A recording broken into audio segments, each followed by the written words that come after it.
Es el dolor que se produce en el centro del pecho. Es un dolor debido a una falta de riego, que nosotros llamamos isquemia, una falta de riego al corazón. ¿Por qué se produce esa falta de riego? Se produce por una obstrucción en las arterias que llevan la sangre al corazón, que son las arterias coronarias. Es una obstrucción de las tuberías del corazón, con lo cual le impide al corazón que llegue el oxígeno y los alimentos. Y eso es lo que produce el dolor. Esa es la angina de pecho. ¿En qué se diferencia del infarto? La diferencia entre angina e infarto se debe sobre todo a la duración de la falta de riego. En el infarto, la duración por la obstrucción de la arteria es mucho mayor y las células que dependen de esa sangre que le llega al corazón, al no tener el oxígeno, mueren esas células. Esas células ya posteriormente, si el paciente sobrevive, que hoy día es lo más frecuente que sobreviva, esas células ya no pueden contraerse, va a quedar como una cicatriz. Sin embargo, en la angina de pecho la obstrucción no es tan prolongada y produce dolor, pero antes de que la célula muera, vuelve a llegarle sangre. Digamos que es totalmente reversible. La angina es reversible, el infarto no. El infarto ya ha producido muerte de las células. Esa es la diferencia. Bien, los síntomas en ambos son parecidos, en el infarto dura más, pero el síntoma típico, que es lo que puede preocuparle a la gente, ¿cuándo sé que me está dando una angina o un infarto? Pues se produce un dolor en la región central del pecho, un dolor como presión, que puede irradiarse, se puede derivar o bien hacia el brazo izquierdo o mandíbula. El dolor habitualmente se produce con el estrés físico, o sea, ejercicio, o emocional, y desaparece con el reposo. Eso es lo típico. También hay gente que tiene dolor de forma atípica. El dolor no es, de esa forma no es tan claro, puede doler incluso un brazo solamente. Incluso hay infartos indoloros, no produce un dolor. Es frecuente en ancianos, en diabéticos. Hay muchos factores que hacen que tengamos más papeletas de tener infarto. Son los que nosotros llamamos factores de riesgo cardiovascular. Bien, uno de los principales es la hipercolesterolemia, el colesterol. ¿Qué es el colesterol? El colesterol es una grasa natural, una sustancia grasa natural, que forma parte de muchas células del organismo. Y es importante, el colesterol es importante para el normal funcionamiento del organismo. Forma parte, por ejemplo, de la estructura de los ácidos biliares que intervienen en la digestión. El colesterol también es importante para formar algunas hormonas, como las hormonas del tiroides, como las hormonas sexuales. Bien, y el colesterol, como es parte importante del organismo, se produce en el organismo. La mayor parte del colesterol que tenemos en nuestra sangre lo ha producido el hígado. 3/4 del colesterol de la sangre lo produce el hígado y 1/4 restante se obtiene a través de los alimentos. Por eso muchos pacientes nos dicen: doctor, yo hago las cosas como usted me dice, hago la alimentación que usted me dice, tomo los fármacos, ¿por qué sigo teniendo colesterol alto? Pues porque las 3/4 partes se produce en el hígado. ¿Qué es el colesterol malo? Bueno, voy a explicar un poquito a ver si pueden entenderse. El colesterol, cuando está en la sangre, solo necesita de algo más para que lo lleve para un lado o para otro.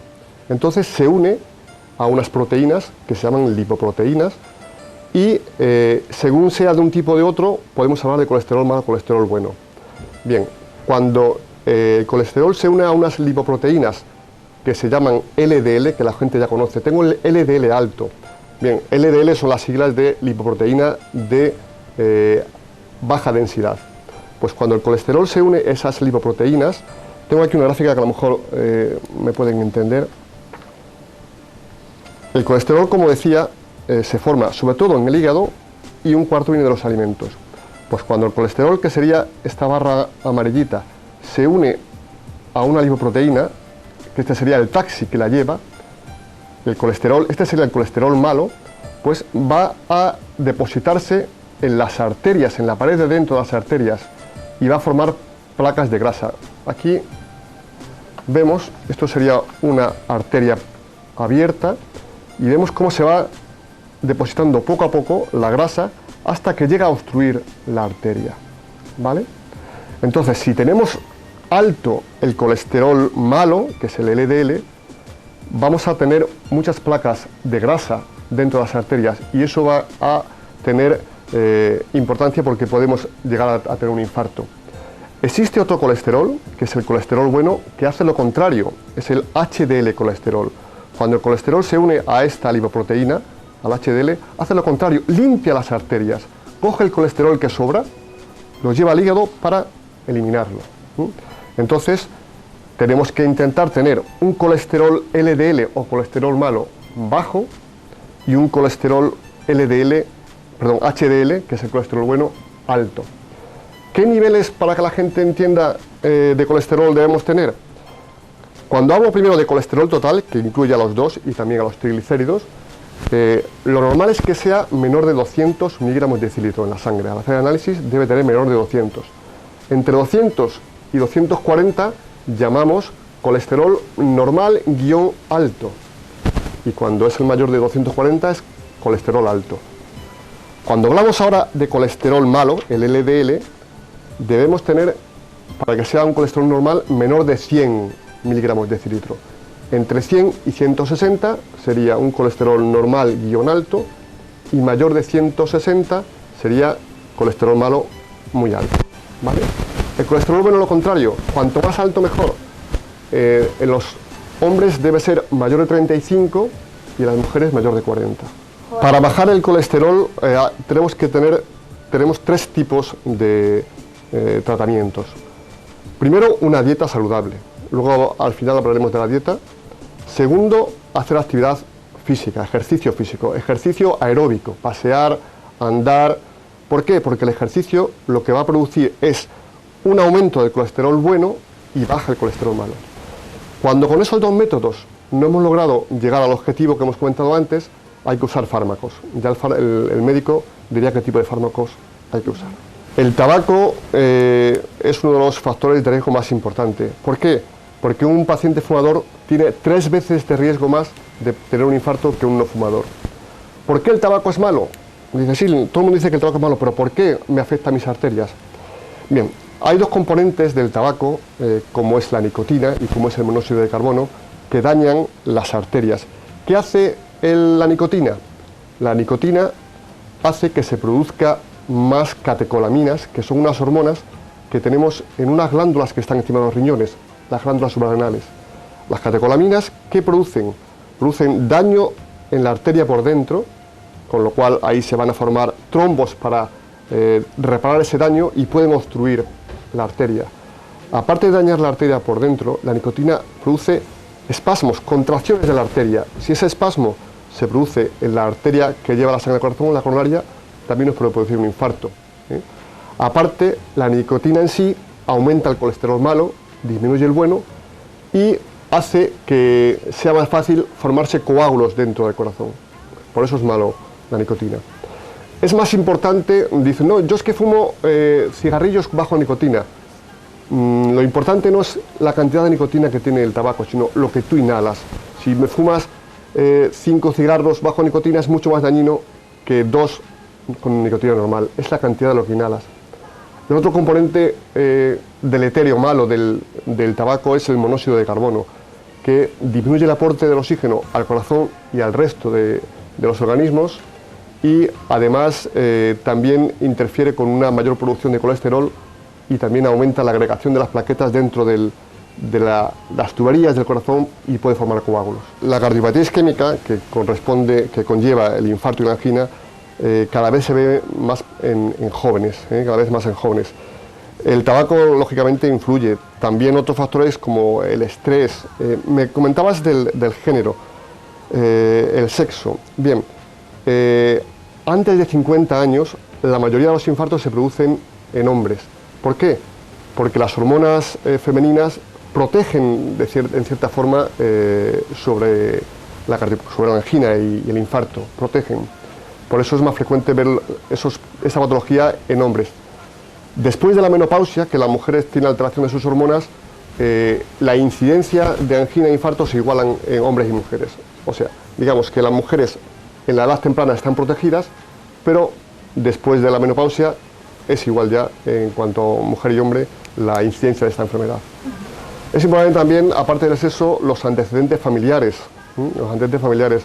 Las personas que tienen antecedentes familiares de primer orden, que son hermanos o padre o madre, que hayan sufrido sus antecedentes una angina o un infarto con menor de 65 años, esos pacientes tienen más riesgo de tener un ataque cardíaco. No se considera un antecedente si tu padre tuvo un infarto a los 70 años. Es lógico, eso es casi ya ley de vida. Se considera antecedentes cuando ocurre precozmente.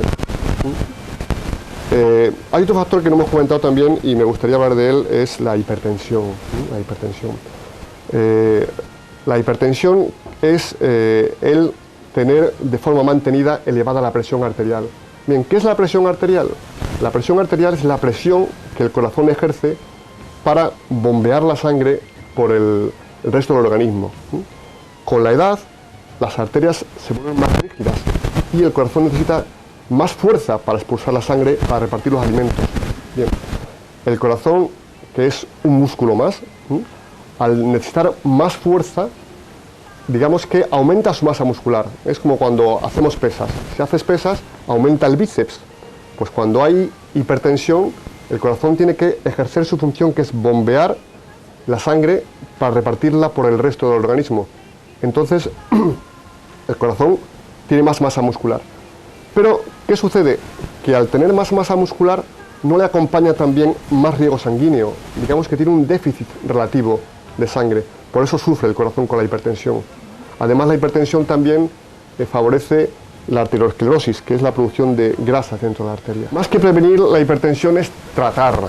Se puede prevenir con una dieta bajo en sal, pero la mayoría de las hipertensiones son de causas desconocidas. Hay un pequeño porcentaje que es por alguna causa en concreto, pero el 90% de las hipertensiones son de causa desconocida o multifactorial. Más que prevenir es tratarla. Se aconseja a la población a partir de 50 años, si no es hipertensa, por lo menos una vez al año tomarse la tensión, y a partir de 60, por lo menos 2 veces al año. El estrés también es importante como factor de riesgo, pero el estrés mantenido, no un estrés ocasionado en un punto. La gente que padece estrés y luego sufre un ataque agudo de estrés ante un acontecimiento adverso, se ha visto que en las 2 horas siguientes, después de un fuerte estrés, puede haber un infarto de miocardio. ¿Por qué? Pues porque el estrés libera adrenalina, esa hormona que veíamos antes, que es una catecolamina, y esa adrenalina, ¿qué puede producir? Pues produce una elevación de la frecuencia cardíaca, una taquicardia, y una elevación de la tensión arterial. Esos dos factores pueden hacer que suceda un infarto en las próximas horas. Más importante incluso que el estrés, y no lo hemos comentado y creo que hay que hablar porque es un factor de riesgo muy importante, es la diabetes.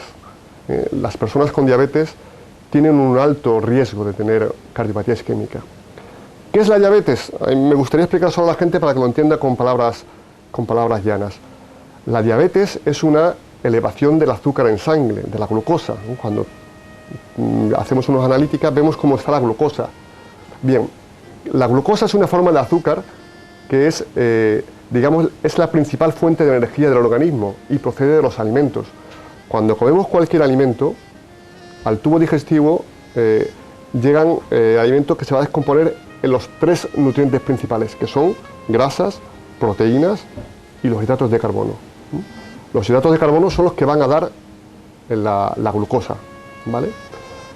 La glucosa llega a la sangre y en la sangre necesita de algo para que la meta dentro de las células, porque si no, no existiese ese algo, que es la insulina, el azúcar, la glucosa, se quedaría en la sangre.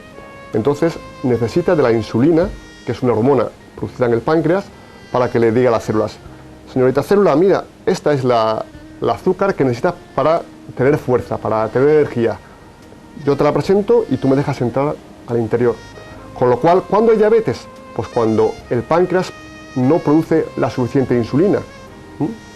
O también hay veces que las células no reconocen bien a la insulina y no la dejan pasar. Esos dos factores, o que haya poca insulina producida por el páncreas, o que las células sean resistentes, pueden hacer que el individuo, el paciente, tenga diabetes, que, como decía, se puede ver en un análisis de sangre, con uno de los niveles de glucosa mayores de 126 en ayunas, eso es diabetes. ¿Y qué hace la diabetes en el corazón? Pues daña las arterias por dentro y además favorece la aparición de las placas de grasa, la aterosclerosis. Por eso es tan dañina la diabetes con el corazón. El alcohol al corazón lo puede afectar de dos formas. Una de ellas es haciendo que el corazón se agrande y se contraiga menos. Es un tipo de enfermedad que va a dar fatiga e insuficiencia cardíaca. Muchas veces, al dejar el alcohol, esto puede revertir, puede volver a ser un corazón normal. Ese es un tipo de patología que produce el alcohol. Y otra patología es, al aumentar las calorías, porque las bebidas alcohólicas tienen muchas calorías, puede llegar a producir arteriosclerosis. Pero hablamos del alcohol, digamos, desmedido, porque también hay que decirlo, que el vino tinto, tomado con moderación, 1 o 2 vasos al día, es protector del corazón. Dice, tiene efecto protector. ¿Por qué? ¿Por qué es protector? Porque afecta sobre los colesteroles que hemos hablado antes. El vino tinto, con un vaso al día, es capaz de elevar ligeramente el colesterol bueno y bajar ligeramente el colesterol malo. Por eso, solamente el vino tinto, ha demostrado eso. La obesidad, y sobre todo en la obesidad, es muy importante ver cómo está localizada la grasa. No da igual que tengas la obesidad localizada en las piernas, en los brazos, en el tronco o en el abdomen. La más peligrosa para el corazón es la obesidad abdominal. ¿Cómo se mide eso? Pues en los pacientes obesos medimos con una cinta métrica, una cinta de la costura, a nivel del ombligo. Las personas que son obesas, si son mujeres y tienen un perímetro abdominal mayor de 88, tienen lo que llamamos obesidad central o abdominal, y esas personas tienen más riesgo. En el hombre la medida sería los que tienen más de 102 de cintura, 102 centímetros. Esas personas tienen más riesgos que las personas siendo obesas que están localizadas en otras zonas. ¿Cuáles son los alimentos más cardiosaludables? Pues hay que intentar comer numerosas piezas de fruta y verduras. Hay que intentar comer cereales, sobre todo integrales. Tenemos que evitar alimentos con grasas, por eso hay que comer las aves sin la piel, que es donde se encuentra principalmente la grasa. Hay que comer carnes magras, numeroso pescado. Muy importante en nuestro medio el aceite de oliva. El aceite de oliva protege el corazón. Hay que intentar evitar alimentos con grasas hidrogenadas, que son los alimentos industriales, la bollería. También es muy importante, hay que tener en cuenta un equilibrio entre la actividad que hacemos y las calorías que usamos. No es lo mismo una persona sedentaria que gasta muy poquitas calorías. Esa persona debe comer menos, ¿vale? También hay que intentar evitar esas comidas con alto poder calórico y con nulo poder alimenticio, como son las bebidas gaseosas, como son las golosinas. Los ejercicios más recomendables para el corazón son los ejercicios que llamamos aeróbicos. ¿Qué ejercicios son este tipo? Pues caminar, andar en bicicleta, montar en bicicleta, natación, correr. Esos son los, digamos, los ejercicios más beneficiosos. ¿Cuáles no son tan beneficiosos? Son hacer pesas, empujar, cargar mucho peso. Todo eso son anaeróbicos, esos son menos recomendables. Pues hay varios tipos de tratamiento. Uno es con pastillas, otro es cuando ha producido un evento importante. A veces es necesario, digamos, desobstruir esas arterias, si se puede. Si no se puede, una última medida sería cirugía. Voy a comentar un poco sobre cómo se abren las arterias en un cateterismo. Cuando hacemos el cateterismo y vemos que una arteria está obstruida, por ejemplo, fijaos, esto es una arteria, lo amarillo sería la placa de grasa. ¿Qué hacemos para desobstruir esta arteria? Pues metemos una especie de alambre sobre la que va un globo, que ahora está desinflado, y por fuera del globo hay como otro alambre, una malla. Es cuando la gente dice, tengo un muelle, digamos, es un alambre que va por fuera. Bien, una vez que estamos a nivel de la obstrucción, inflamos el globo, y veis cómo al inflar el globo ya pasa más sangre. Y al inflar el globo, la malla esa, que es el stent, queda clavada dentro de la arteria y ya se ha restablecido el flujo sanguíneo. Una vez que ha quedado inflado y la malla se ha clavado, desinflamos el globo y lo retiramos y ha quedado la arteria desobstruida. Fijaos cómo estaba antes, qué poquita sangre pasaba por aquí y cómo queda al final. Queda tu muelle, que queda ahí anclado, no se mueve y perfectamente pasa la sangre. La grasa y las mismas células dentro de la arteria crecen dentro del muelle y vuelven a obstruir la arteria. Hoy día es cada vez menos frecuente porque los procedimientos son cada vez mejores y además muchas veces estos muelles llevan sustancias que hacen que no haya proliferación de las células. Antes era muy frecuente, en los primeros años que se hacían esta técnica, a lo mejor un 30% se volvían a obstruir. Hoy día es alrededor de un 2%, pero sí es verdad que puede suceder.